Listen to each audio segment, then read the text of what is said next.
Mabuk tuh kan orang kalau mabuk kan udah nggak inget apa-apa. Di sebelahnya ada pot kembang juga, dia kira macan, dia karate. Rame-rame turun, kita demo, kepung istana presiden supaya tidak kurang ajar. Presiden goblok. Beragama. Sesuai Pancasila kita harus beriman menurut agama kita masing-masing, tapi jangan mabuk. Sehingga itu dilindungi oleh konstitusi, dilindungi oleh undang-undang negara, dan tidak bertentangan dengan landasan ideologi negara, yaitu Pancasila. Dulu komunis, kemudian DI, NII, sekarang khilafah, selesai. Ini kapan selesainya? Jadi pelaksanaan konsep khilafah bagi umat Islam itu merupakan konsekuensi sebagai seorang Muslim untuk menjalankan ajaran agama Islam. Zaman Pak Harto maju, kemudian mundur lagi. Jadi tiap kali kita maju selangkah, mundur dua langkah, maju selangkah, mundur dua langkah, kita kapan majunya?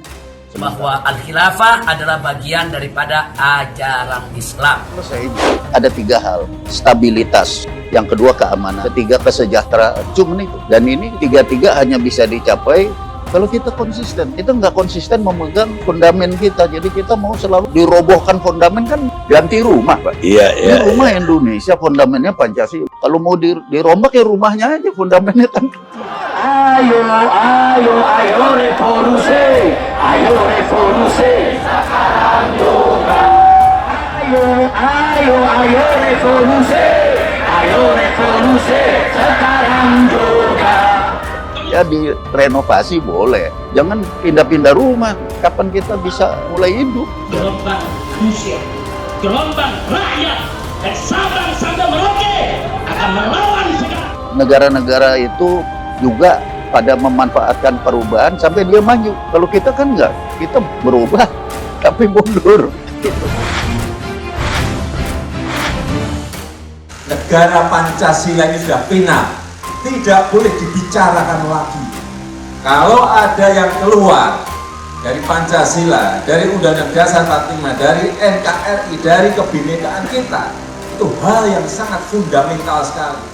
Kalau itu ada ormas yang seperti itu, ya kita gebuk. Sudah jelas itu, jangan ditanyakan lagi.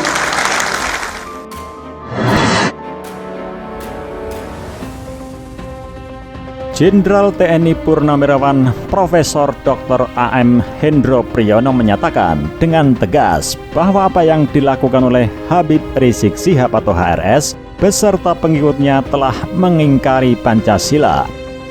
Penilaian Jenderal Hendro Priyono tersebut nyatakan ketika dirinya mengikuti berbagai pidato HRS dan para pengikutnya yang arahnya mengingkari Pancasila.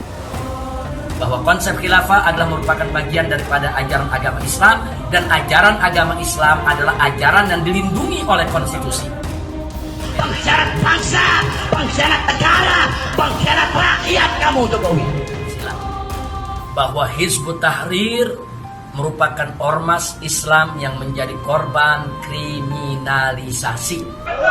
Kalau Anda tidak mau ada revolusi berdarah, kalau tidak mau ada revolusi sosial masyarakat, saudara, yang perbaiki. Dan berkata bahwasanya Habib Bahar telah menghina Jokowi dengan sebutan Presiden Panci. Kenapa saya katakan dia Panci?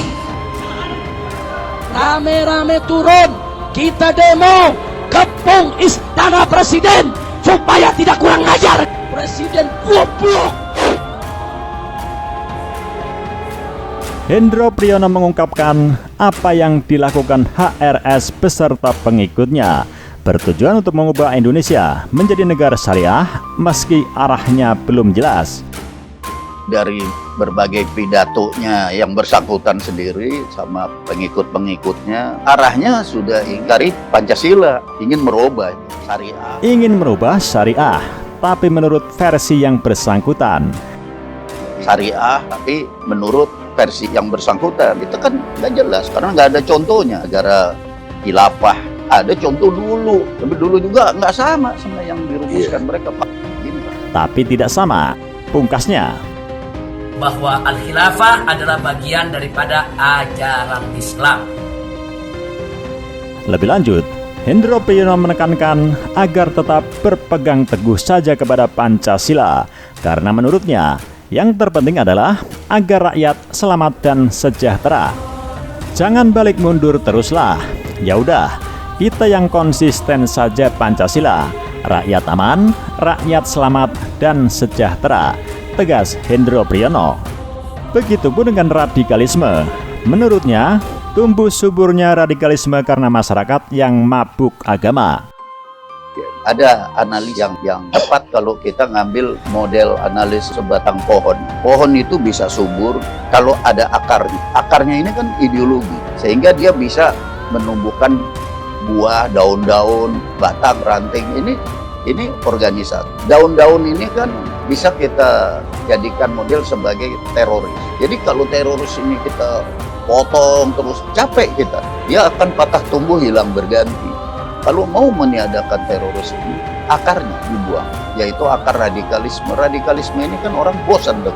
Yang jelas radikalisme ini orang suka kekerasan, suka ngamuk, ngomongnya jelek, menghina, nyakitin, menggerakkan orang, anarkis. Jadi kalau MRS masih berkobar-kobar, mengibar-ngibarkan radikalisme, radikal ini istilahnya bukan ngambil dari kata radix yang berarti akar, Pak.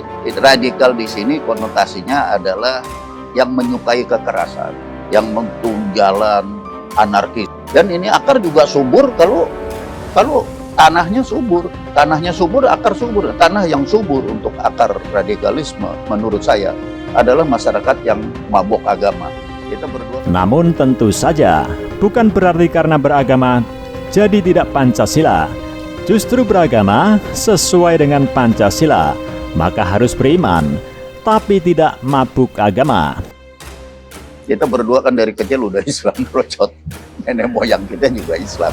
Ya. Tapi kita kan nggak mabuk. Mabuk tuh kan orang kalau mabuk udah nggak inget apa-apa. Di sebelahnya ada pot kembang juga, dia kira macan, dia karate. Tangannya patah. Orang mabuk tidak terkendali. Kita harus beragama. Sesuai Pancasila kita harus beriman menurut agama kita masing-masing. Tapi jangan mabuk. Kalau udah mabuk, apalagi nyusup, sampai tentara, polisi pada mabuk. Akibatnya kan tidak ada di situ. Kalau tentara, polisi, pegawai negeri sipil, tidak ada demokrasi. Demokrasi itu yang ada di politik, di masyarakat sipil. Tapi kalau aparat pemerintah, nggak boleh. Apalagi tentara, nggak boleh. Kalau tentara demokrasi, perang pasti kalah. Misalnya demo, ya demo. Silakan aja demo. Tapi kan demo kalau di rumah, jangan dong. Dilarang demo di rumah pribadi, kediaman. Keluarga kan nggak tahu apa-apa, masa di demo. Itu kan ada orang tua, di situ ada bayi, masa harus menerima demo, nggak ngerti apa-apa. Nah, kalau sudah target atau sasaran itu tidak terbatas seperti itu, namanya teror.